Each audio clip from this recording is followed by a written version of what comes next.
ಇಡೀ ಸರ್ಕಾರ ಓಟ್ಗೋಸ್ಕರ, vote bank ಪಾಲಿಟಿಕ್ಸ್ಗೋಸ್ಕರ ಒಂದು ರೀತಿ ಇಸ್ಲಾಮೀಕರಣ ಮಾಡುವಂಥದ್ದಕ್ಕೆ ಹೊರಟಿದೆ. ಈಗ ಪ್ರೇಯರ್ ಮಾಡುವಂಥದ್ದಕ್ಕೆ ಈಗೇನೋ ಬರ್ತಾಯಿದೆ, ಯಾವುದೋ ಹಬ್ಬ ಬರ್ತಾಯಿದೆ, ರಂಜಾನ್.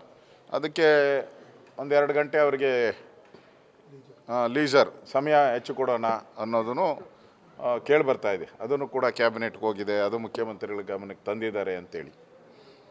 ಹಿಂದೆ ಟಿಪ್ಪು ಜಯಂತಿ ಮಾಡಿದ್ರು, ಯಾರೂ ಟಿಪ್ಪು ಜಯಂತಿನ ಕೇಳಿರಲಿಲ್ಲ. ಯಾರು ಟಿಪ್ಪು ಜಯಂತಿ ಮಾಡಿ ಕೊಲೆಗಳಾಗಿದೆ, ಕೊಲೆಗಳು ಎಲ್ಲ ಆಗಿ ಇಡೀ ಹಿಂದೂ ಸಮುದಾಯಕ್ಕೆ ಎಚ್ಚರಿಕೆಯನ್ನು ಕೊಟ್ಟಿರುವಂಥದ್ದನ್ನು ನಾವು ನೋಡಿದ್ದೀರಿ. ಈಗ ಮತ್ತೆ ಅವ್ರಿಗೆ ಸಮಯ ಕೊಟ್ಟು ಪ್ರೇಯರ್ ಮಾಡೋಕ್ಕೆ ಕೊಟ್ಟರೆ ಎಲ್ಲಿಗೆ ಹೋಗ್ತಾ ಇದ್ದೀರಿ? ಇದು ಒಂದು ರೀತಿ ಇಸ್ಲಾಮೀಕರಣ ಮಾಡುವಂಥದ್ದಕ್ಕೆ. ಸಿದ್ದರಾಮಯ್ಯನವ್ರಿಗೆ ಟಿಪ್ಪು ಸಂಸ್ಕೃತಿ ಅಂತ ಹೇಳಿದ್ರೆ ಅವ್ರಿಗೊಂಥರ ಮೈ ಮೇಲೆ ದೆವ್ವ ಬಂದಂಗೆ ಆಗೋಗ್ತೈತೆ, ದೆವ್ವದ ಬಂದ ರೀತಿ ಆಟಾಡ್ತಾರೆ. ಇಲ್ಲಿ ನೋಡ್ತಾ ಇದ್ದಾರೆ ಮೈಸೂರಲ್ಲಿ ದಿನನಿತ್ಯ ಅವರ ಉಪಟಳ ಜಾಸ್ತಿ ಆಗ್ತಾಯಿದೆ. ಅದಕ್ಕೋಸ್ಕರ ಇವತ್ತು ಹಿಂದೂ ಸಂಘಟನೆಗಳು ಕೊಟ್ಟಂಥ ಹೋರಾಟಕ್ಕೆ ನಾನು ಕೂಡ ಬಂದಿದ್ದೀನಿ. ಆದರೆ ಕೋರ್ಟ್ ಮೆಟ್ಲೇರಿರೋದ್ರಿಂದ ಕೋರ್ಟಲ್ಲಿ ಏನು ಬರುತ್ತೋ ಆ ತೀರ್ಮಾನಕ್ಕೆ ನಾವೆಲ್ಲರೂ ಕೂಡ ತಲೆಬಾಗಬೇಕಾಗ್ತದೆ. ಆದರೆ ನಮ್ಮ ಹೋರಾಟವನ್ನು ನಿಲ್ಲಿಸಲ್ಲ, ನಾವು ಹೋರಾಟ ಮಾಡೇ ಮಾಡ್ತೀರಿ. ಅದಕ್ಕೋಸ್ಕರ ನಾನು ಕೂಡ ಬಂದಿದ್ದೀನಿ.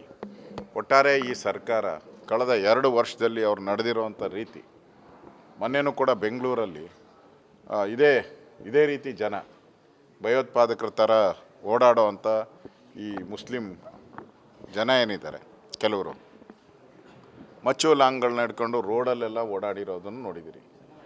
ಅಂದರೆ ಅವ್ರಿಗೆ ನಮ್ಮನ್ನೇನು ಮಾಡಲ್ಲ ಇದು ನಮ್ಮ ಸರ್ಕಾರ. ಯಾಕಂದರೆ ಕೆಲವು ಮಂತ್ರಿಗಳು ಹೇಳಿದ್ದಾರೆ, ಬೀದರಲ್ಲೂ ಹೇಳಿದ್ದಾರೆ, ಇದು ಮುಸ್ಲಿಮರಿಂದ ಬಂದಂಥ ಸರ್ಕಾರ ಅಂತ. ಅದಕ್ಕೆ ಏನು ಮಾಡಲ್ಲ ಅವ್ರಿಗೆ. ಅದರಿಂದ ಒಂದು ರೀತಿ ಇಡೀ ಸರ್ಕಾರ ಇಸ್ಲಾಮೀಕರಣ ಮಾಡೋಕ್ಕೆ ಹೊರಟಂಗೆ ಕಾಣಿಸ್ತಾ ಇದೆ. ಇದನ್ನು ಖಂಡಿಸ್ತೀರಿ.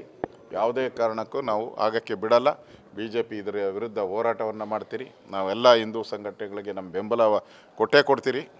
ಯಾವುದೇ ಕಾರಣಕ್ಕೂ ಕಾನೂನನ್ನು ಕೈಗೆತ್ಕೊಂಡಂಥ ಈ ಕಿಡಿಗೇಡಿಗಳಿಗೆ ಮಟ್ಟ ಹಾಕಿಲ್ಲ ಅಂದರೆ ಮುಂದೆ ಈ ರಾಜ್ಯಕ್ಕೆ ದೊಡ್ಡ ಗಂಡಾಂತರ ಬರೋದಿದೆ. ಅದರಿಂದ ನಾವು ಈ ಹೋರಾಟವನ್ನು ಮುಂದುವರಿಸ್ತೀರಿ. ನಾನು ಇವತ್ತು ಬಂದಿದ್ದೀನಿ ಈ ಪ್ರತಿಭಟನೆಗೆ. ಆದರೆ ಇನ್ನೂ ಸಮಯ ಕೋರ್ಟಿಂದ ಫೈನಲ್ ಆದೇಶ ಬರಬೇಕು. ನಂದು ಬೆಂಗಳೂರಲ್ಲಿ ಒಂದು ನಮ್ಮ ಅಶ್ವಥ್ ನಾರಾಯಣ್ ಅವರು ಉಪಮುಖ್ಯಮಂತ್ರಿ ಅವ್ರ ಸಹ ಒಂದು ಕಾರ್ಯಕ್ರಮ ಇದೆ. ಇದ್ರದ್ದು ಒಂದು ನಿಜ ಸತ್ಯ ವಿಶ್ವ ಹಿಂದೂ ಪರಿಷತ್ ಅವರು ಮಾಡ್ತಾ ಇರೋವಂಥ ಒಂದು ಕಾರ್ಯಕ್ರಮ ಇದೆ. ಅದಕ್ಕೋಸ್ಕರ ನಾನು ಅಲ್ಲಿಗೆ ತೆರಳಬೇಕಾಗಿರೋದ್ರಿಂದ ನನ್ನ ಈ ಪ್ರತಿಭಟನೆಯನ್ನು ನಾವು ಮುಂದುವರಿಸ್ತೀರಿ. ನಾನು ಕೂಡ ಈ ಪ್ರತಿಭಟನೆಯಲ್ಲಿ ಪಾಲ್ಗೊಂಡಿದ್ದೀನಿ.